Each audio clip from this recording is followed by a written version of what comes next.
Olá, minha gente, boa tarde a todos. Mais um Estúdio Câmara no ar e dessa vez é para falar sobre o combate ao trabalho escravo. No programa de hoje, eu converso com a advogada Raíssa Camargo e também com Marcos Vinícius Gonçalves, procurador do Ministério Público do Trabalho. Ele também é coordenador de combate ao trabalho escravo. E você que nos acompanha aí pelas telas, pode participar também via WhatsApp. O nosso DDD é 19 978 29 37 76. Então vamos lá. Nos termos do artigo 149 do Código Penal, caracterizam a condição análoga à do escravo a submissão a trabalhos forçados ou jornadas exaustivas. Também há condições degradantes de trabalho e a restrição de locomoção do trabalhador. Vamos começar com a presença online do procurador Marcos Vinícius. Boa tarde, doutor Marcos, tudo bem? Seja bem-vindo. Olá, boa tarde. Eu é que agradeço essa oportunidade de a gente estar discutindo esse temática tão importante. Exatamente, né? É justamente essa ideia, né? Trazer luz para esse tema tão importante, que tem sido tão discutido, né? Eu acho que a gente pode começar a falar sobre as principais motivações que faz ainda hoje, né, em 2025, ter esse tipo de trabalho. Sim, e lembrando a população que hoje é o Dia Nacional de Combate ao Trabalho Escravo, né? Faz 21 anos, hoje, que 4 agentes públicos que estavam combatendo o trabalho escravo foram brutal e covardemente assassinados. Mas, como você falou, existem 4 tipificações no artigo 149, né? Trabalho forçado, servidão por dívida, condições degradantes de trabalho e jornada exaustiva. Exemplos práticos, né, para a população entender, próximos, né? Do que se caracteriza como trabalho escravo. Bom, jornada exaustiva. A gente tem na região de Campinas, um polo de confecção. A gente já fez resgates de trabalhadores, no caso, aí foram bolivianos, nas cidades de Indaiatuba, de Americana. E o que é a jornada exaustiva? É esse excesso de jornada agregado a uma insalubridade ali no local de trabalho, né? A gente tem a caracterização com muita frequência também das condições degradantes de trabalho. O que seria isso, né? Um exemplo, alojamentos, né? Então, a gente tem, né, a prestação de serviço é feita aqui no estado de São Paulo, mas por meio de trabalhadores que vieram de fora, do exterior ou do Nordeste, o que é mais comum, né? O empregador não disponibiliza para eles um alojamento adequado, então vai enquadrar também condição degradante de trabalho. A hipótese de trabalho forçado, na prática hoje, ela é constatada, enquadrada pela retenção salarial. Então, por exemplo, a gente tem feito resgates em sítios, né, de caseiros que estão lá, mas sem receber salário, né? O empregador acha, não, mas peraí, tá aqui, eu estou dando alimentação e pouso para eles, né? Não, isso daí é trabalho forçado pela retenção salarial, isso vai gerar o enquadramento também. Exatamente, doutor. Eu acho que é importante a gente falar também, eu imagino que seja possível traçar quais são os setores, o senhor comentou, né, sobre esse setor de confecções, mas eu imagino que existam outros setores, outras empresas que acabam praticando isso. E no dia de hoje, eu acho pouco provável que pratiquem esse modelo de trabalho sem que conheça as regras, né? Porque hoje falamos a todo tempo, né? Todo momento tem sido informado sobre esse tipo de trabalho. Será que existe ainda algum setor que faz esse trabalho sem conhecimento, por, né, de repente, uma falta de comunicação? Acho que é muito pouco provável. O que pode acontecer é o empresário, ele fazer uma terceirização e essa terceirização não estar adequada à luz da legislação e esse empresário vai responder por isso. Então, o contratante, não a empresa contratada, ela vai responder também. Mas quem contrata alguém contrata uma outra empresa, terceiriza uma parte da sua produção, responde pelo cumprimento das normas de saúde e segurança. Então, se nós tivermos algum enquadramento de trabalho escravo que ceda descumprimento de normas de saúde e segurança, essa empresa mãe, essa empresa maior, essa empresa contratante, ela vai responder por isso, né? Nós tivemos, aqui no estado de São Paulo, o forte, né, os números são maiores no trabalho rural, né? Porque, do ponto de vista de volume, de estatística, né? Porque quando você faz um resgate, você resgata 40 de uma vez. O ano passado, nós tivemos um resgate na região de Ribeirão Preto de 130 trabalhadores. Nós tivemos um resgate na região de Itapeva de 82 trabalhadores, né?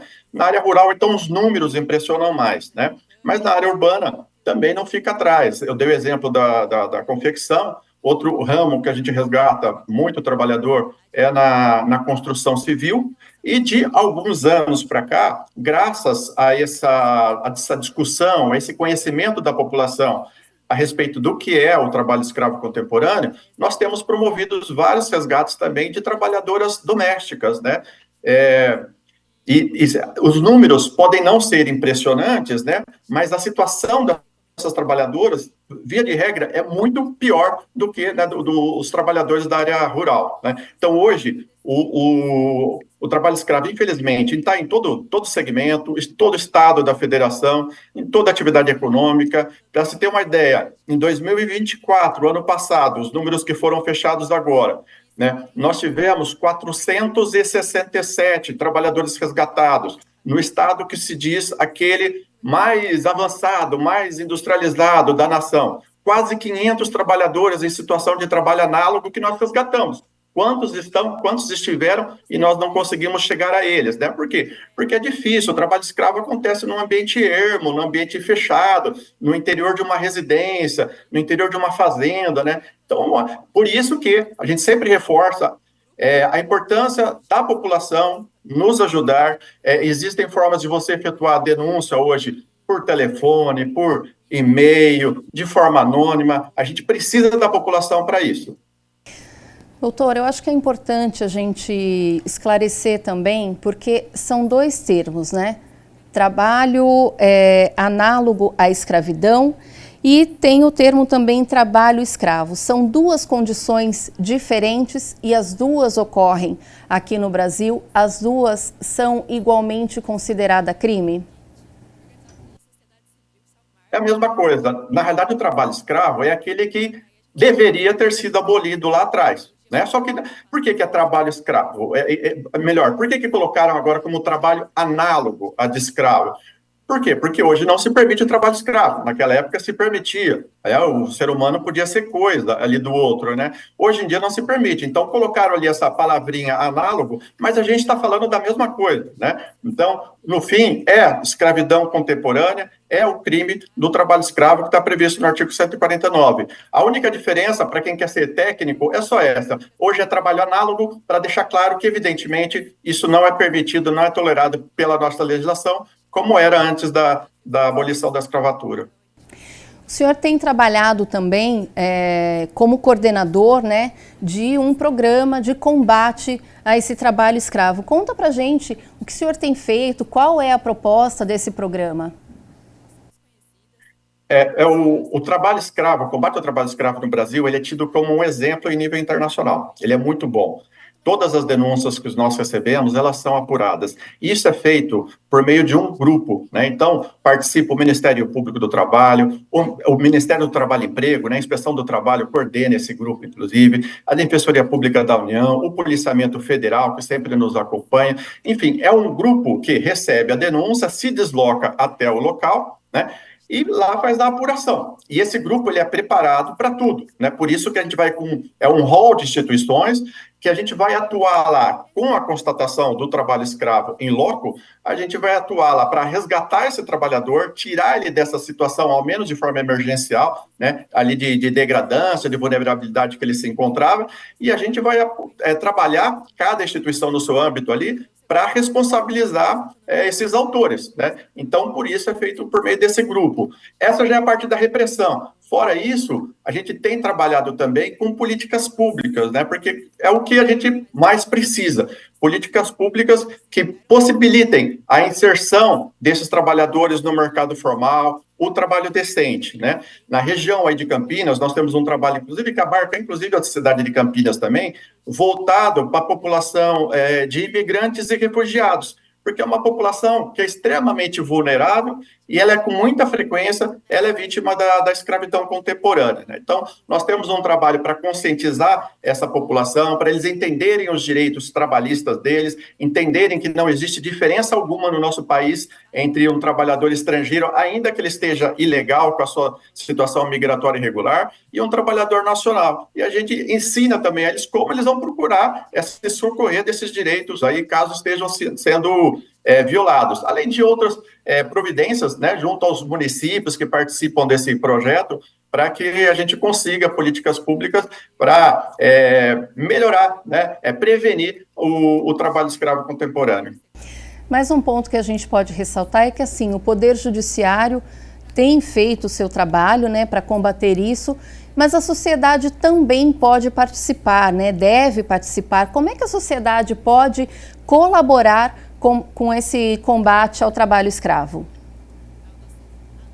A população agora já tem uma boa noção do que é o trabalho escravo contemporâneo, né? Já se sabe que não é mais, não precisa algemar alguém, forçar ele a trabalhar. Existem outras formas modernas de você colocar uma pessoa sob a sua submissão, né?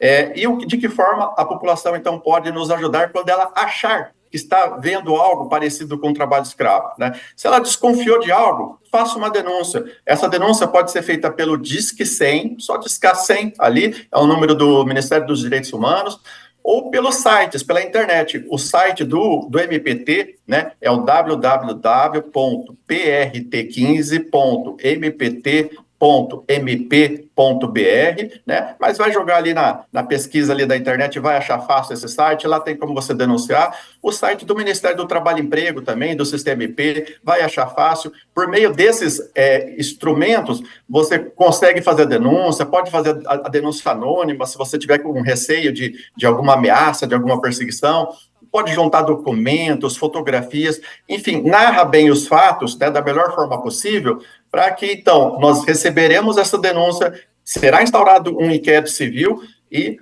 o grupo de fiscalização móvel irá comparecer no local e apurar isso como tem sido feito mensalmente, né? A gente, semana sim, semana não, realiza operações de combate ao trabalho escravo, né? E isso tem resultado nesses números, né? Quase 500 trabalhadores resgatados no ano passado.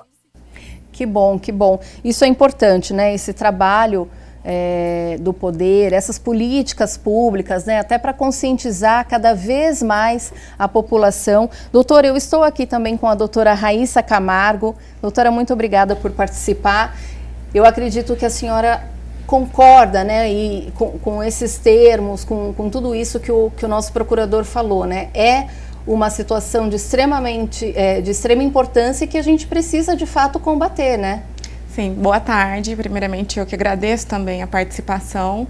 É uma honra poder falar aqui, enquanto advogada trabalhista, de um tema tão caro, tão precioso para a gente. E ratifico na íntegra tudo que o colega disse. É muito importante esse apelo à sociedade, que foi uma das perguntas feitas lá no início, no sentido de reprimir essas atitudes dos empregadores, né? Então, quando a gente pensa no que seria a conscientização e qual que é o papel da sociedade no meio disso, já que cabe ao poder público, né, a fiscalização e a penalização dessas atitudes, como é que a gente pode, então, mostrar que não consumiremos mais desses produtores, né? Querendo ou não, se existe uma cadeia produtiva que está sustentando um negócio e ele continua se utilizando desse tipo de trabalho para vencer, né, deslealmente a concorrência no meio de outros fornecedores, no meio de outros produtores, é porque tem gente consumindo. Então, a gente teve, por exemplo, no início de 2023, mais de 200 trabalhadores resgatados no Rio Grande do Sul. Todos eles eram, na verdade, submetidos a trabalhos análogos à escravidão para uma cadeia de produção de vinícolas, 3 das maiores vinícolas, das vinícolas mais famosas aqui no Brasil.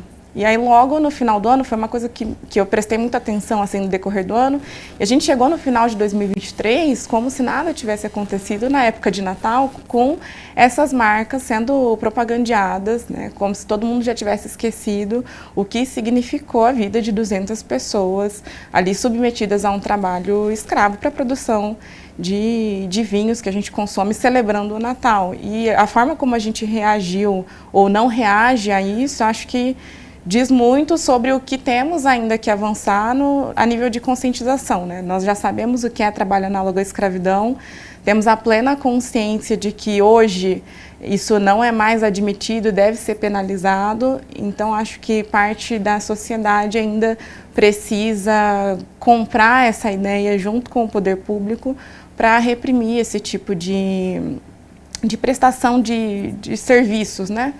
De produtores que deslealmente ganham ali na concorrência utilizando de trabalhos forçados, exaustivos. Eu acho que a gente pode até ressaltar duas plataformas que têm vendido muito, né, assim, absurdamente aqui no Brasil e para outros países também.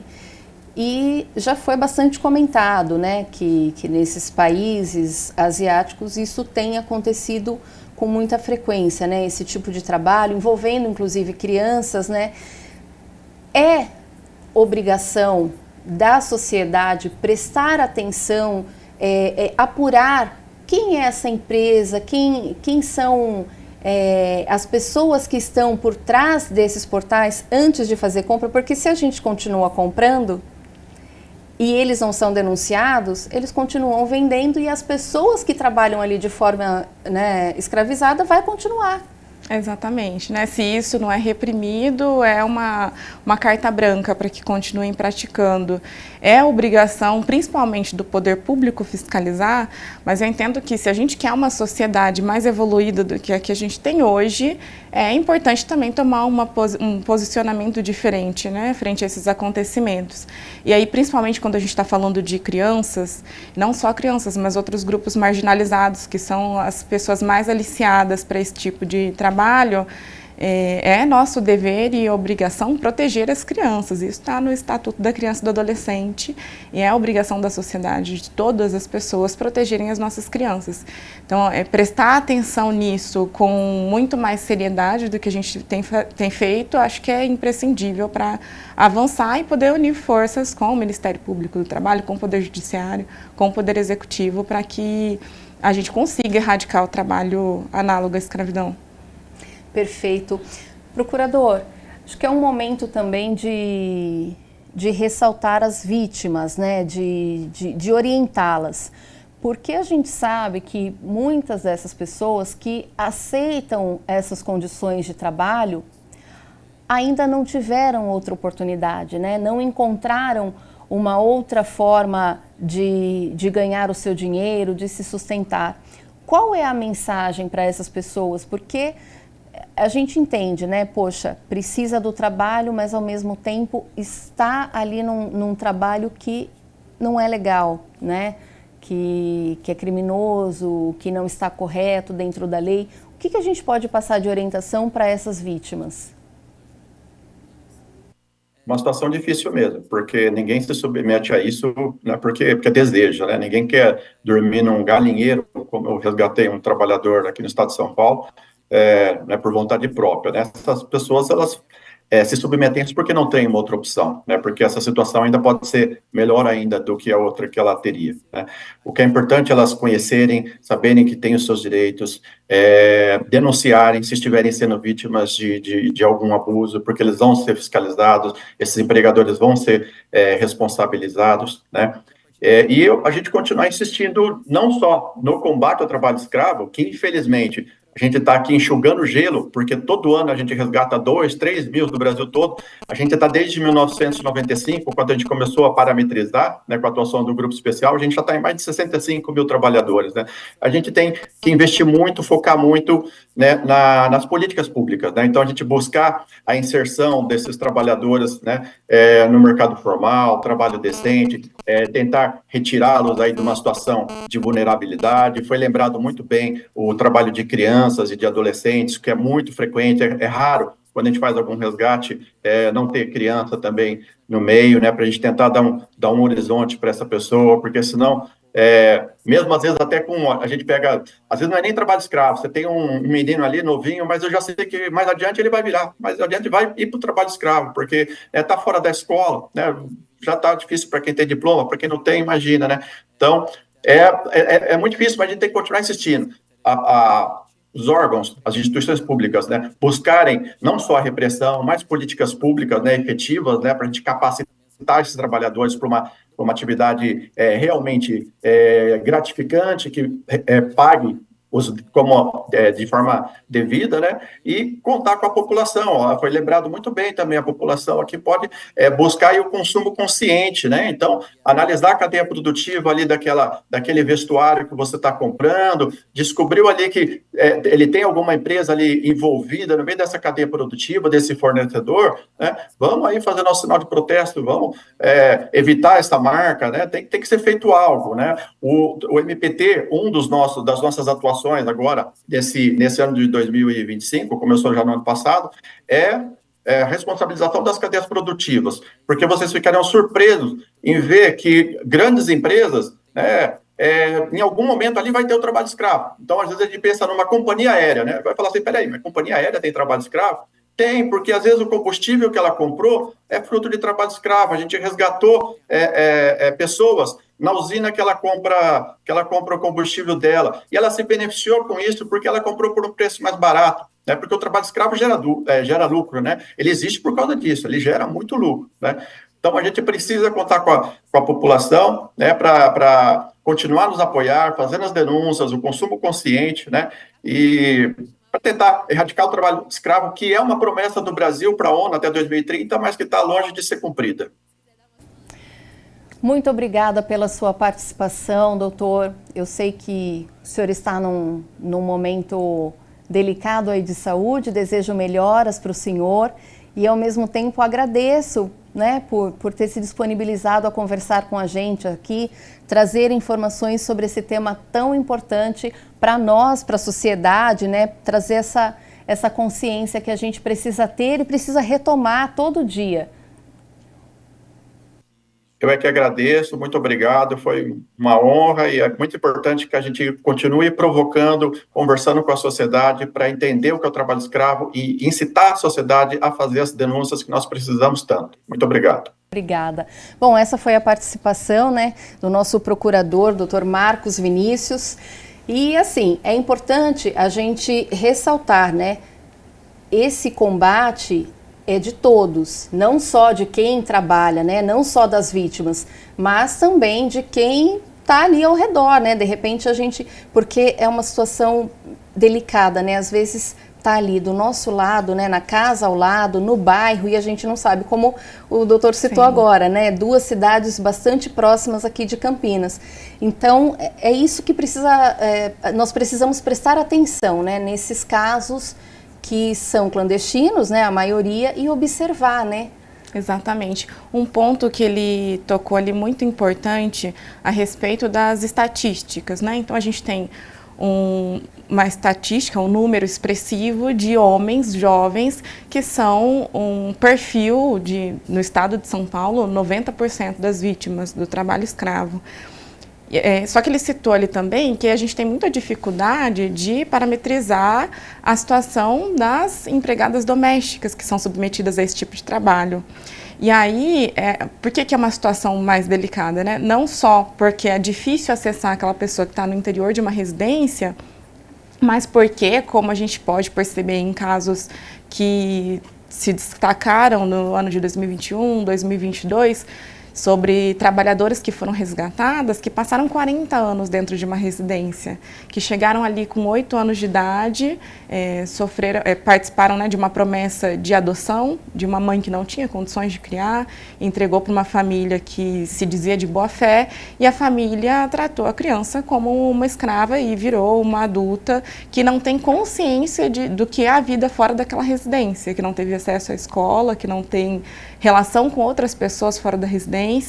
Então, essas pessoas são as mais difíceis da gente acessar. E foram 2 casos, assim, bem emblemáticos, que participaram até de notícia nos grandes meios de comunicação, mas tenho certeza que muitas outras dessas pessoas ainda vivem nessas condições, principalmente nessas grandes fazendas do interior do Brasil, que a gente não consegue imaginar onde estão localizadas, e não acessam nem essa reportagem, por exemplo, que a gente está fazendo aqui, para saber aqui, para ter a consciência de que estão sendo vítimas. Então, onde que eu enxergo que é o papel grande da sociedade? Foi na casa de alguém, ouviu falar de alguém nessas condições, tentar investigar, tentar saber um pouco mais a fundo. Isso pode estar do nosso lado, como aconteceu num apartamento ali na região nobre de São Paulo, que foi descoberto recentemente. E ninguém saber, mas identificou um comportamento muito estranho, muito alheio ao comum, que se parece muito com essas condições que a gente tem falado. Acho que é um momento de parar para pensar se não vale a pena denunciar, para que isso pelo menos seja investigado. Porque, como eu comentei, né, com o procurador, às vezes a pessoa está naquela situação porque não enxergou a possibilidade de uma oportunidade melhor. Sim. Mas se ela continuar ali, só tende a piorar, né? Nós temos um vídeo da AGU, que é um vídeo complementar, né? Eles cederam para nós esse vídeo para aprimorar todas essas informações que nós estamos trazendo para vocês. Dá uma olhadinha nesse vídeo. Você sabe o que é o trabalho análogo à escravidão? A AGU explica. O trabalho realizado em condições análogas à escravidão é aquele no qual se verifica uma situação em que não haja dignidade. Podemos citar algumas condições estabelecidas no artigo 149 do Código Penal. Submissão do trabalhador a trabalhos forçados e a jornada exaustiva, sujeição do trabalhador a condições degradantes de trabalho, restrição do uso de qualquer meio de transporte pelo trabalhador no intuito de mantê-lo no local de trabalho, vigilância ostensiva do local de trabalho com a intenção de ali reter o trabalhador e a posse de documento ou objetos pessoais do trabalhador com o objetivo de mantê-lo no local de trabalho. É preciso compreender e combater as formas modernas de escravidão que vão muito além da restrição de locomoção. Deixou-se de buscar apenas o trabalho livre, passando-se a garantir o trabalho decente. Diante deste cenário, a Inspeção do Trabalho, que faz parte do Ministério do Trabalho e Emprego, visa regularizar os vínculos empregatícios dos trabalhadores e libertá-los da condição de escravidão. Além disso, um dos principais instrumentos da política pública de combate ao trabalho escravo é o cadastro de empregadores que tenham submetido trabalhadores a condições análogas à de escravo, popularmente conhecido como lista suja. A lista suja, mantida pelo MTE, garante publicidade a casos que exploram trabalho em situação análoga à escravidão. Ela assegura transparência e controle social, além de catalogar e organizar os casos de infrações existentes. A lista suja fortalece também a área técnica, que formula o documento a partir de critérios pré-estabelecidos, garantindo a inclusão técnica e não política do cadastro. Existem canais específicos para denúncia de trabalho análogo à escravidão, como, por exemplo, o preenchimento de formulário no Sistema IP ou a denúncia no Ministério Público do Trabalho. Fique atento ao prazo, é isso mesmo. A adesão ao Simples Nacional termina no dia 31, nesta sexta-feira. Então, antes de aderir, as empresas precisam regularizar débitos e pendências cadastrais. As que já são optantes não precisam fazer nova adesão. Quem for aderir ao Simples Nacional deve ficar atento ao prazo que termina nesta sexta-feira, dia 31 de janeiro, para ter a opção deferida.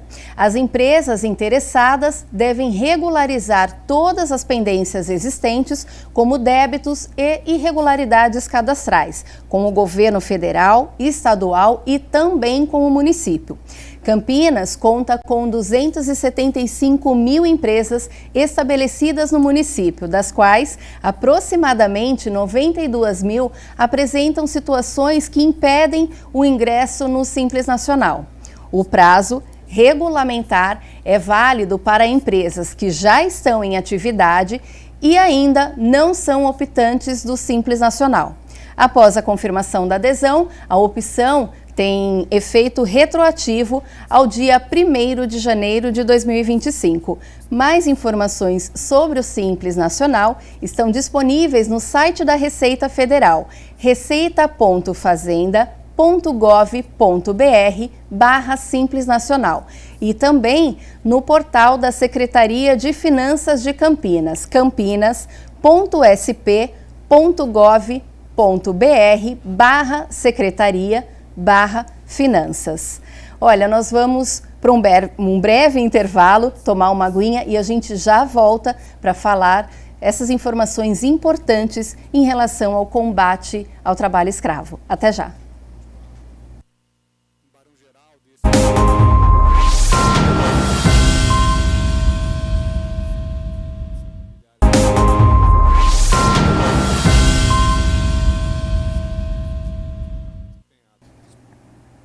Voltamos com o Estúdio Câmara. O assunto de hoje aqui no nosso estúdio é o combate ao trabalho escravo. Mas antes, nós vamos ao boletim do repórter Rafael Turati, que traz informações para as inscrições do programa Juventude Conectada. Boa tarde, Rafa. Boa tarde, Carla. Boa tarde a todos que nos acompanham no Estúdio Câmara. Foram abertas nesta última segunda-feira as inscrições para o programa Juventude Conectada da Prefeitura de Campinas. E quem vai explicar melhor sobre as inscrições é o Felipe Gonçalves, coordenador de políticas para a juventude. Felipe, quem pode se inscrever para o programa Juventude Conectada e quais os critérios? Uma boa tarde, seja bem-vindo. Boa tarde. O programa é voltado para jovens moradores de Campinas com idade entre 15 e 29 anos. O jovem tem que ter uma renda familiar de um salário mínimo por pessoa e também, se tiver em idade escolar, tem que estar estudando, mas se já terminou o ensino médio, estiver no ensino superior, também é bem-vindo. São quantas vagas e até quando os interessados podem se inscrever? São 120 vagas e as inscrições são online até o dia 12 de fevereiro. E as inscrições são de graça? Totalmente gratuito. Todo o programa, desde a inscrição, a prova, a entrevista, totalmente gratuito. E por onde o pessoal faz a inscrição? Bom, são dois caminhos. Pelo site da Prefeitura Municipal de Campinas ou para os jovens aí mais conectados, pelo Instagram da Coordenadoria da Juventude, que é o @CJuventudecampinas. E Felipe, para quem não tem acesso à internet, os telecentros da cidade estarão disponíveis para o pessoal fazer a inscrição e depois a prova? Isso mesmo, o Juventude Conectada tem um pouco mais de 20 telecentros espalhados por todas as regiões da cidade e qualquer pessoa pode acessar, inclusive utilizando o nosso equipamento, né, a nossa internet, totalmente disponível à população para fazer a inscrição e também fazer a prova online. Então, após a validação das inscrições, os candidatos farão uma prova online, né? O que consiste essa prova? Quanto tempo de prova? O que cai nessa prova? Em até 2 dias depois da inscrição, o candidato vai receber um link para fazer a prova, que ele pode fazer até o dia 14 de fevereiro. É uma prova simples, com conteúdo de 9º ano do ensino fundamental, em que cai informática, português e matemática, inclusive nessa ordem de importância. E a prova é classificatória? É classificatória, então todos os jovens que prestarem a prova e realizarem ela, terminarem essa prova, eles estão classificados para participar do programa. A gente chama os 120 primeiros, mas tendo oferta de vagas, a gente vai chamando dentro dessa ordem de classificação. E o legal do programa, né, é que os aprovados receberão uma bolsa mensal e vale transporte? É isso aí. É uma bolsa de R$ 744,76, uma bolsa mensal, ou seja, todo mês a prefeitura vai depositar esse dinheiro na conta diretamente do jovem para que ele desenvolva as atividades de inclusão digital dentro do programa. Já tem uma previsão de início do programa, Felipe? Sim. Em março de 2025, ou seja, daqui 2 meses, o jovem já está iniciando com a gente.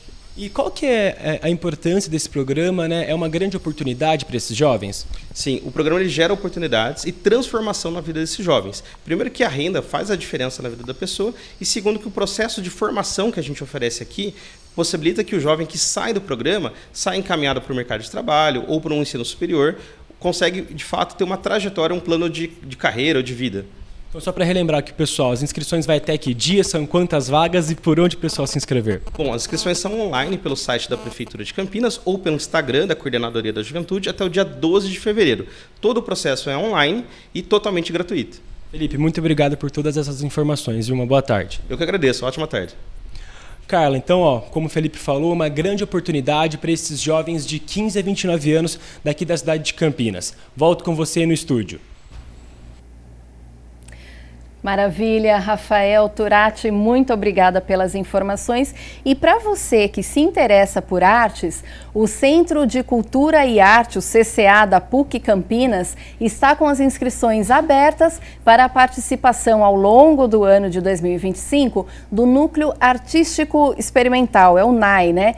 Então, a participação pode ser tanto de canto coral e dos grupos artísticos de música popular e de música de câmara. As inscrições poderão ser realizadas até às 17 horas, às 5 da tarde, do dia 14 de março.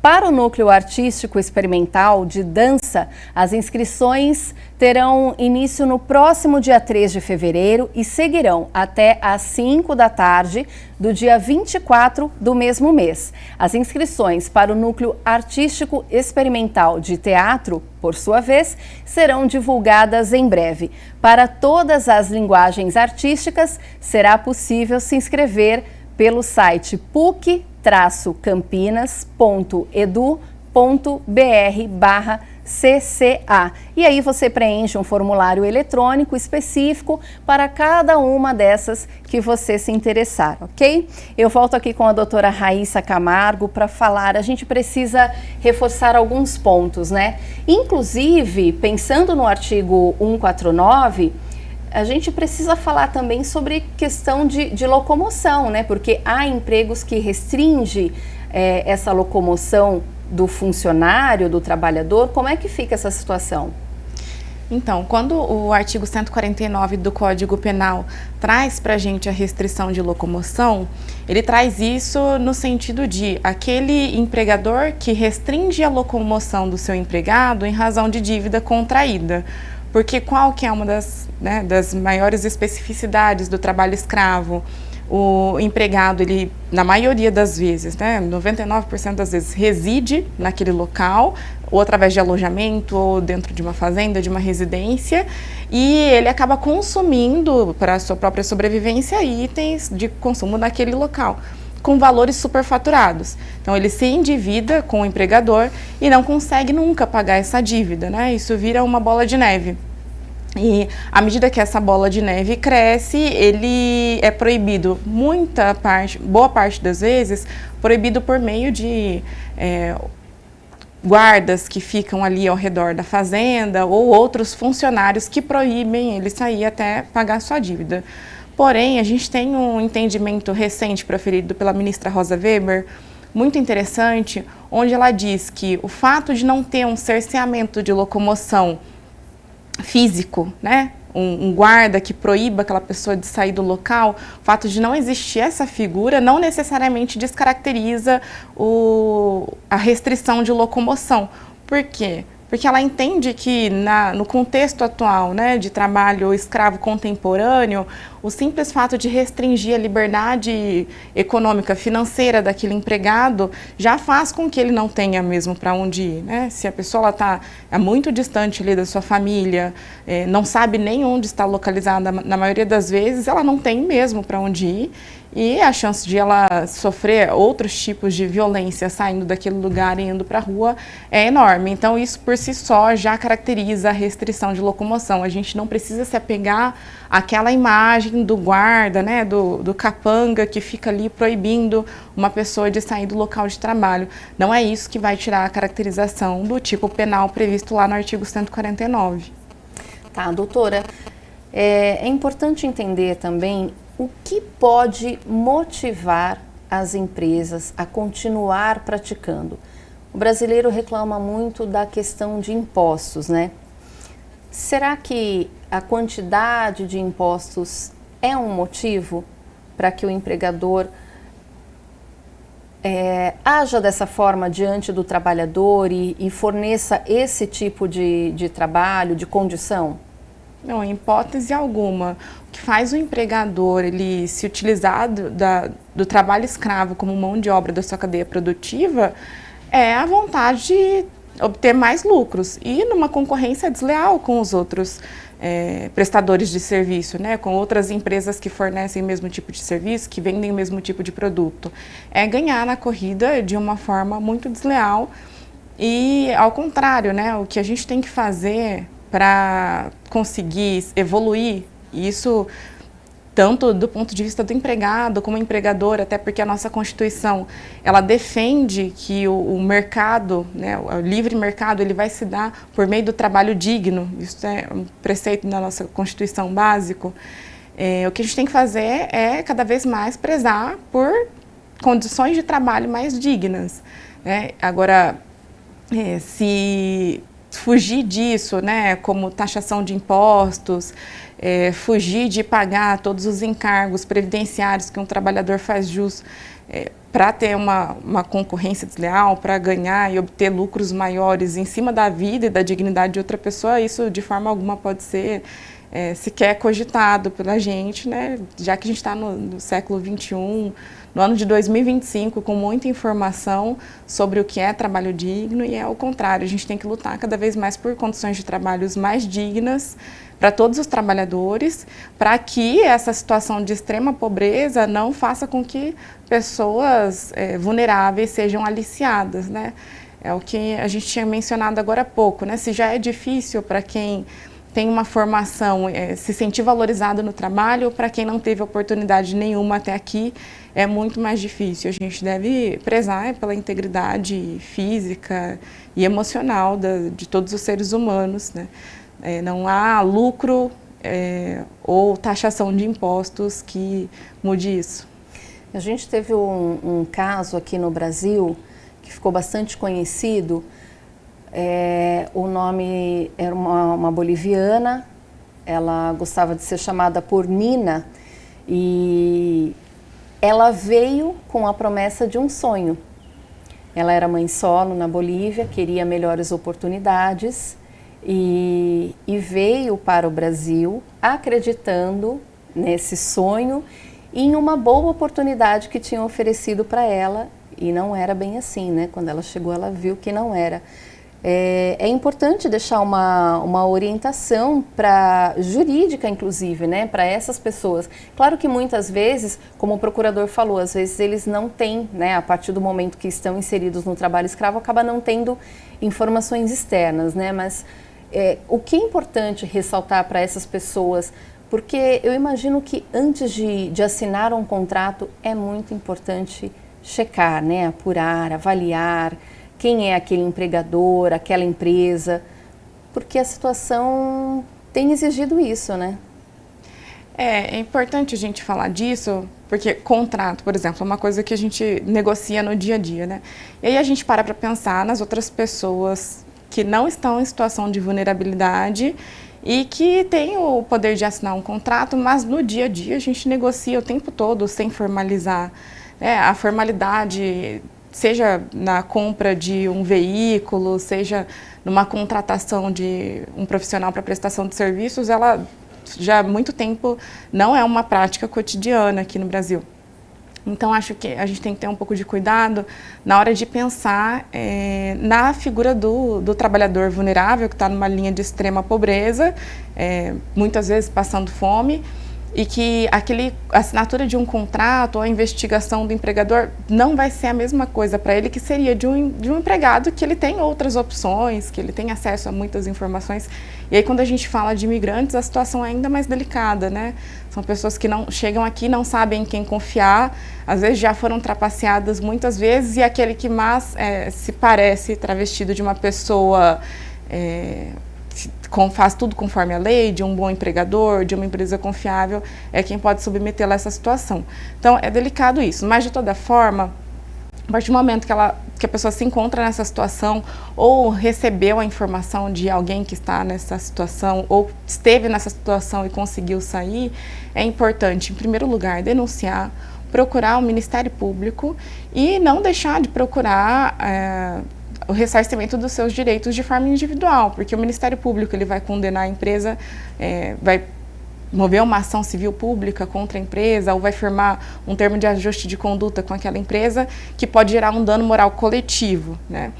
mas também ele tem direito ao dano moral individual que ele sofreu, que pode ser um valor que vai ajudá-lo a sair dessa situação, né?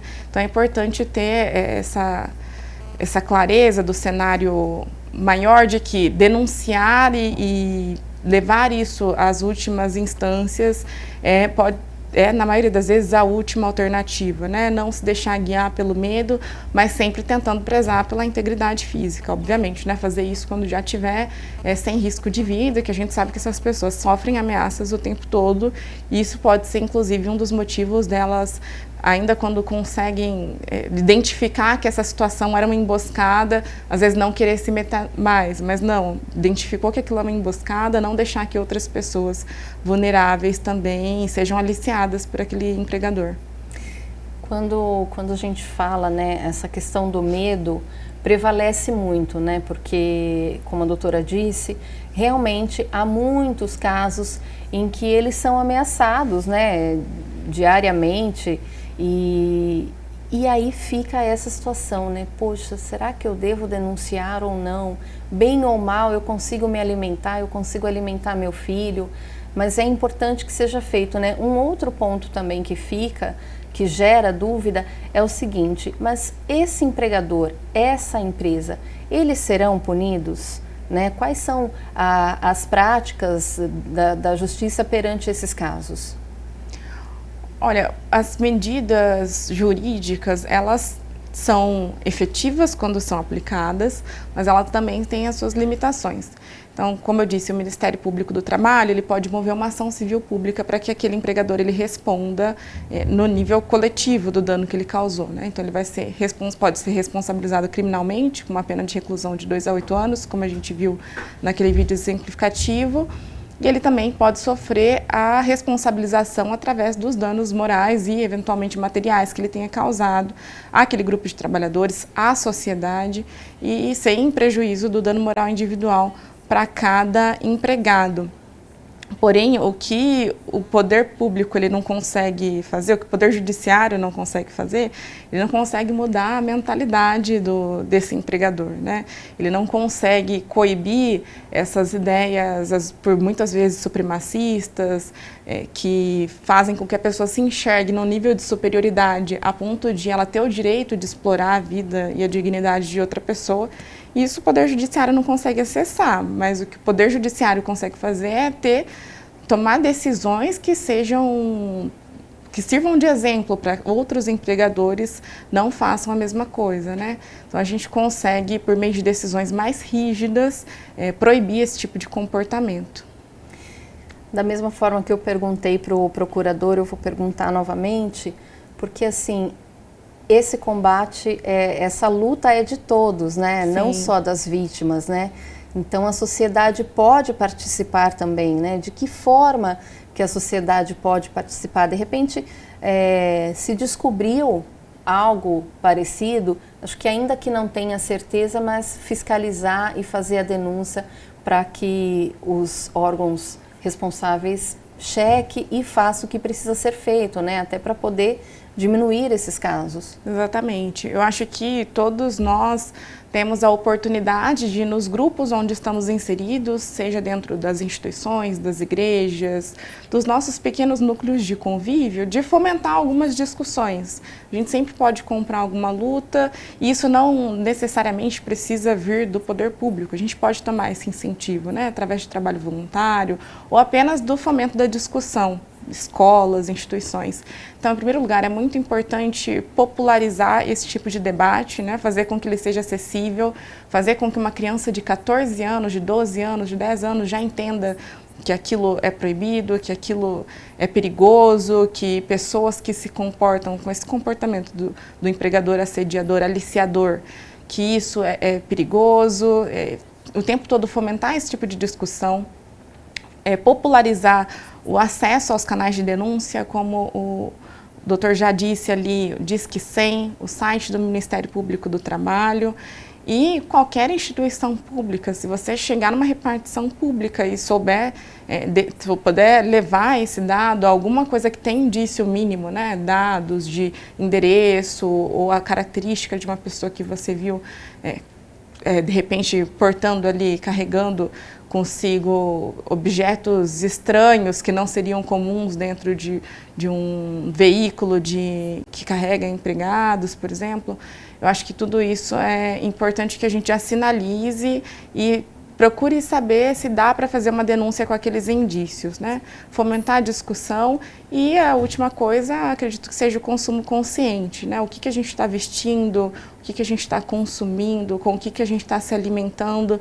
Existe a lista suja, não custa nada dar uma olhadinha em quais empresas estão ali que já foram condenadas pelo trabalho escravo, isso já foi provado, para que a gente tenha um comportamento que não estimule esse tipo de atitude por parte dos empregadores. É claro que a responsabilidade é de quem pratica, mas existe também uma coparticipação quando a gente é conivente consumindo esse tipo de produto no mercado sem o menor senso crítico. É muito aquela questão assim, né? Às vezes a gente vai pela aparência do produto, né? Em caso de roupas, por exemplo, pelo preço, né? Ou pelo influenciador que está divulgando aquele produto, né? Isso é um ponto também que acaba chamando atenção e não procura saber, né? Que marca é aquela, quais são as ações que essa marca tem perante os seus funcionários. E aí a gente acaba apoiando, né? Sem querer, mas apoiando trabalhos como esse, né? De análogo à escravidão. Exatamente. E nunca se esquecer também do ponto que foi invisibilizado por muitos anos, né? E agora tem tido um esforço maior do Ministério Público no sentido de resgatar esse perfil de trabalhadores que são as empregadas domésticas, né? Lutar sempre pela valorização do trabalho doméstico.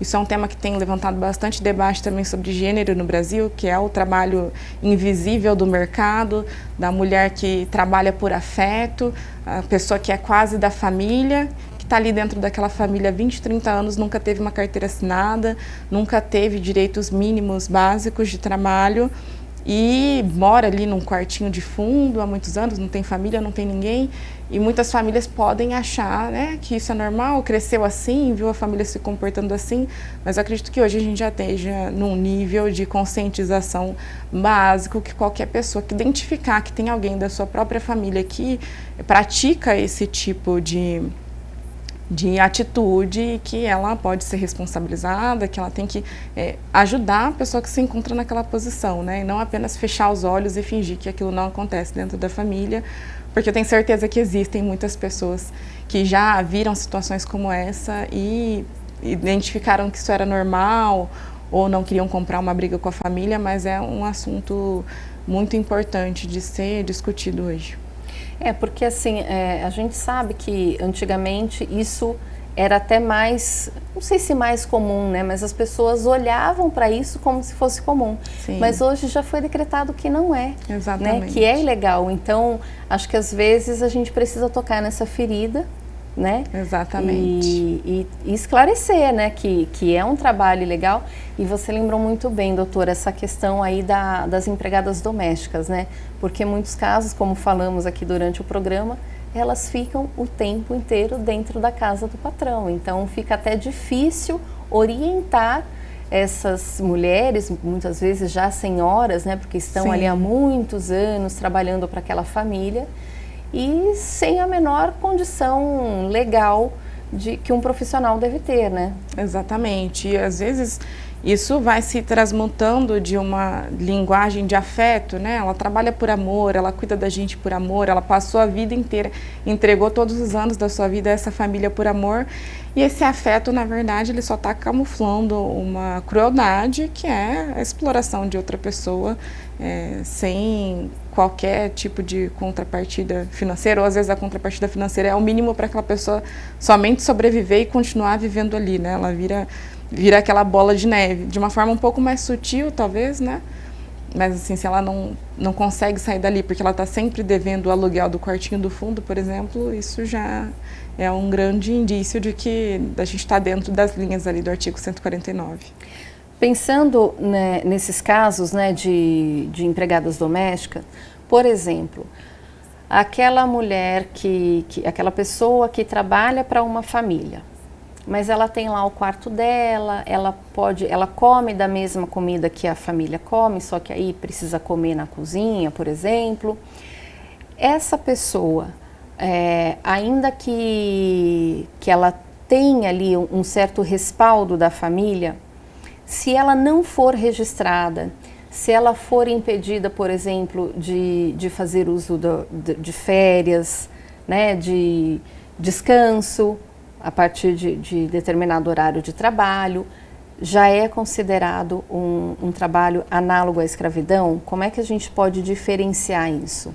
Olha, isso é muito delicado, isso geralmente é discutido até dentro de um processo judicial, tem todo um processo de produção de provas para a gente identificar exatamente o cenário daquela pessoa. Não dá para falar numa forma genérica, né, de qualquer empregada doméstica que resida dentro da casa dos seus empregadores.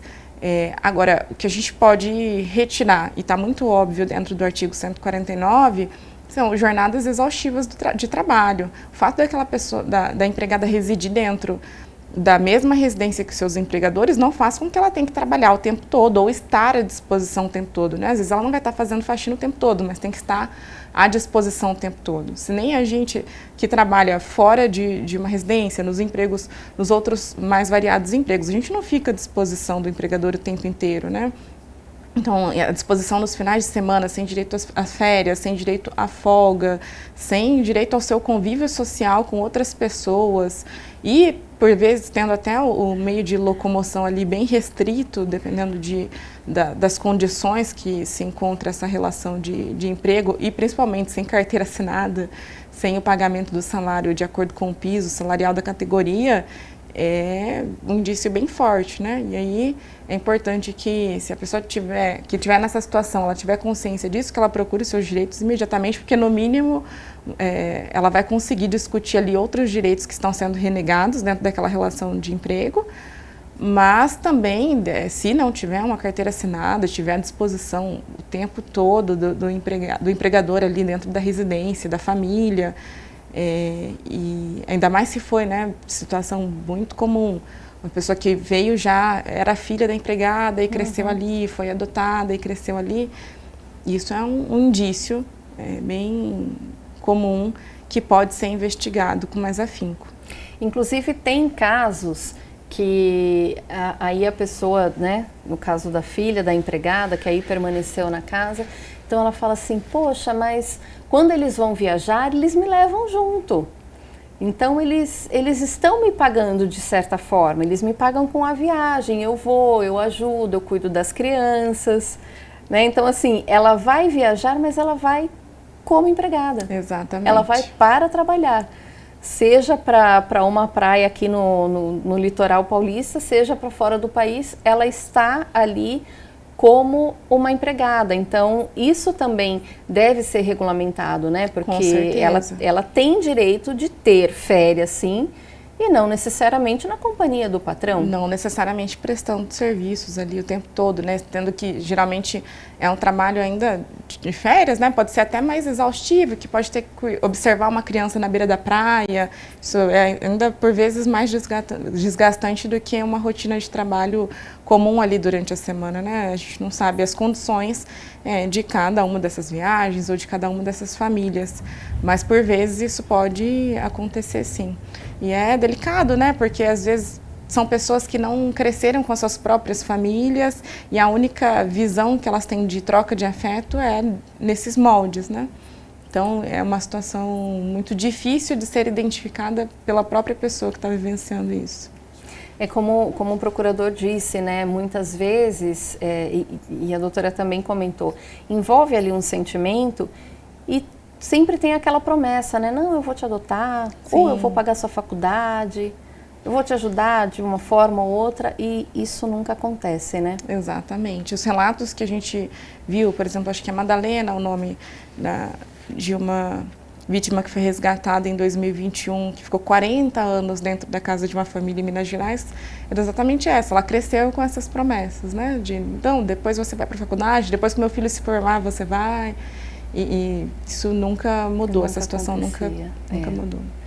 Doutora, estamos chegando ao fim do nosso programa. Muito obrigada pela sua participação, por trazer aqui mais informações, né, esclarecer ainda mais para a população. Quais são as considerações finais sobre esse tema tão relevante? Olha, acredito que de tudo que a gente pode fazer enquanto sociedade, eu ainda bato na tecla do consumo consciente. Eu acredito que, enquanto população, nós podemos pressionar os poderes públicos, podemos pressionar o poder executivo, mas também podemos reprimir aqueles empregadores que se utilizam do trabalho escravo para ganhar ali de uma forma bem injusta e bem desleal na livre concorrência, né, do mercado. Então, acho que essa é a parte que nos cabe, e não deixar que esse tema ele se esgote apenas nessa semana, apenas nesse dia de 28 de janeiro, mas que ele fique ali, que ele vá com a gente ao longo dos próximos meses do ano, e que todas as vezes que a gente se deparar com uma situação como essa, se lembre desse assunto, comente sobre ele e fomente essas discussões nos outros espaços onde estamos inseridos. Tá ótimo, doutora. Muito obrigada pela sua participação. Esse foi mais um Estúdio Câmara, né, trazendo informações importantes, né, que nossa equipe preparou aí para que você possa, como disse a doutora Raíssa, fomentar essa informação relevante e melhorar, né, ajudar a combater esse trabalho escravo. Eu agradeço você também que está aí pelas telas nos acompanhando. Continue com a nossa programação. Até o próximo programa. Tchau!